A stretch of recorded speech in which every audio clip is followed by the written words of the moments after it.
मेरे प्यारे सभी भारतवासियों, मैं जागलान शीतल रानी आज इस भारत माता के जागरण में आप सभी के सामने अपने कुछ विचार साझा करना चाहती हूँ कि आखिर देशभक्ति और राष्ट्र निर्माण है क्या। तो आज मैं खुलकर बोलूंगी और आप सभी समझकर सुनेंगे। आशा करती हूँ कि आप सभी समझकर सुनेंगे।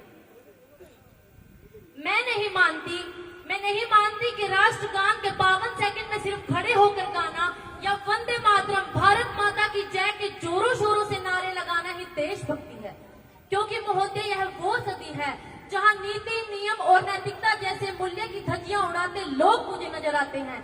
यह वो सदी है जहां सत्य, अहिंसा, सदाचार और सादगी जैसे मूल्य कौड़ियों के भाव बेचते लोग मुझे नजर आते हैं। और महोदय, यह वो सदी है जहां घर में दो सगे भाई भी चैन, अमन और शांति के साथ बड़ी मुश्किल से जीते नजर आते हैं। और जिस देश का युवा फेसबुक, व्हाट्सएप, इंस्टाग्राम जैसे सोशल नेटवर्किंग साइट्स पर चैटिंग, सेटिंग, डेटिंग और फ्लर्टिंग जैसे मायाजाल में फंसा नजर आता है। और आज का ये नौजवान जिनके कंधों पर जिम्मेवारी है राष्ट्र निर्माण की, देश समाज की आशाओं को जोड़े रखने की, वही युवा आज पबजी गेम में डूबा और शराब की लत में भीगा नजर आता है। नजर आता है। तो मैं इन युवाओं को कहना चाहूंगी कि मोह निद्रा में सोने वाले लोगों, अब भी वक्त है, तुम जाग जाओ। इससे पहले कहीं तुम्हारी ये नींद इस राष्ट्र को ही न ले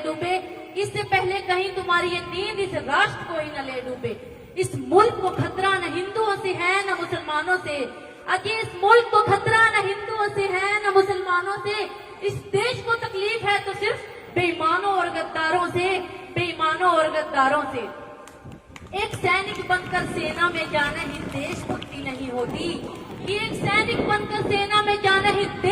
नहीं होती। आजादी की गुरु बात कुछ और थी और आज बात कुछ और है। तब झांसी की रानी लक्ष्मीबाई से लेकर शहीद आजम वीर भगत सिंह तक, चंद्रशेखर आजाद से लेकर महात्मा गांधी तक, इन्हें हम देशभक्त कहते थे। परंतु आज मैं देशभक्त कहूं तो किसे कहूं। अपने समाज, परिवार और राष्ट्र के प्रति समर्पण का भाव है देशभक्ति। धर्म, लोकता को पछाड़कर ईमानदारी से किया गया हर काम है देशभक्ति। देशद्रोहियों के जीवन में आने वाला तूफान है देशभक्ति। और एक पत्रकार अपनी पत्रकारी पूरी ईमानदारी से करे तो वो है देशभक्ति। और एक शिक्षक पैसों के लिए नहीं बल्कि शिक्षा को आगे बढ़ाए जाने के उद्देश्य से आगे बढ़ाए तो वो है देशभक्ति। और आज का ये युवा वतन के लिए दूसरों को मारने से पहले खुद मरने को तैयार हो तो वो है देशभक्ति। मैं इन देशद्रोहियों को तो लाइन कहना चाहूंगी कि ये हवा में जहर घोलने वालों, फिजाएं हमारे इशारों से बदलती हैं। और तुम क्या तस्वीर बदलोगे मेरे हिंदुस्तान की? शेरों के जिगरों में माँ भारती बसती है। और अगर आज बात मैं यहाँ महिलाओं की करूं तो महिलाओं को आरक्षित करने की जरूरत है। क्योंकि आज कन्या भ्रूण हत्या, दहेज प्रथा, बाल विवाह, बलात्कार जैसी बातें बढ़ती नजर आ रही हैं। तो नारी शिव शक्तिकरण में मैं अपनी कुछ पंक्तियां अदा करना चाहूंगी कि इस वतन की रक्षा करने का हम लड़कियों को भी हक है। और इतिहास की किताबें उठाकर देख लो जिनको भी हमारी काबिलियत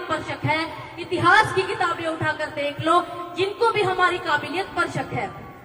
किसी के लिए खुशियां लेकर आई हूं तो किसी के लिए गाली बरसाई हूं। और आज मैं इस वतन की रक्षा के खातिर कंधे से कंधा मिलाने आई हूं। और भारत माँ की बेटी हूं, मैं तैयार हूं सरहद पर जाकर सीने पर गोली खाने को।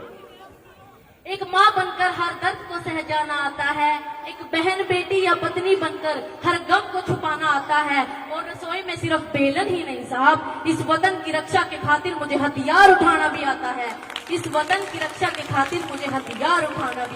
और भूल मत करना पापा की परी समझने की, मैं रानी लक्ष्मीबाई हूँ।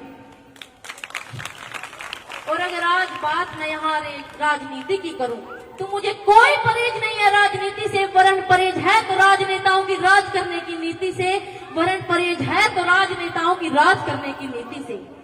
चुना गया उम्मीदवार राजा नहीं सेवक होना चाहिए, कि चुना गया उम्मीदवार राजा नहीं सेवक होना चाहिए, जो जनता की समस्याओं का निदान कर सके, जो जनता की समस्याओं का निदान कर सके। और हाँ, सांसद में जब लड़ झगड़ कर नहीं बल्कि सोच समझकर फैसले लिए जाएंगे, तब हमारा राष्ट्र निर्माण संभव होगा, तब हमारा राष्ट्र निर्माण संभव होगा। मैं इन राजनेताओं को कुछ कहना चाहूंगी कि जिन्हें हम हार समझ बैठे हैं गला अपना सजाने को, जिन्हें हम हार समझ बैठे हैं गला अपना सजाने को, आज वही नाग बन बैठे हैं हम ही को काट खाने को, आज वही नाग बन बैठे हैं हम ही को काट खाने को। आज भ्रष्टाचार, काला धन इस देश के प्रमुख मुद्दे हैं कि इंसान तो चढ़ जाता है लेकिन इंसानियत चोट खा जाती है। और इस धन से सोने की चैन तो खरीदी जा सकती है, परंतु नींद की चैन की नींद सो नहीं सकते, चैन की नींद सो नहीं सकते, इस बात का मैं दावा करती हूँ। और हमारा राष्ट्र निर्माण तब संभव होगा जब एक गरीब बुजुर्ग की झोपड़ी को बदलकर उसका अपना घर होगा। हमारा राष्ट्र निर्माण तब संभव होगा जब प्रत्येक किसानों के खेतों में पानी पहुंचाया जाएगा। हमारा राष्ट्र निर्माण तब संभव होगा जब जाट, गुज्जर, मेघवाल की सोच, हमारे इनके भेदभाव करने की सोच हमारे दिमाग से मिटाई जाएगी। हमारा राष्ट्र निर्माण तब संभव होगा जब हमारा आइडियल, हमारा नायक कोई अभिनेता नहीं बल्कि वीर कमांडर अभिनंदन जैसा वीर योद्धा होगा, वीर कमांडर अभिनंदन जैसा वीर योद्धा होगा।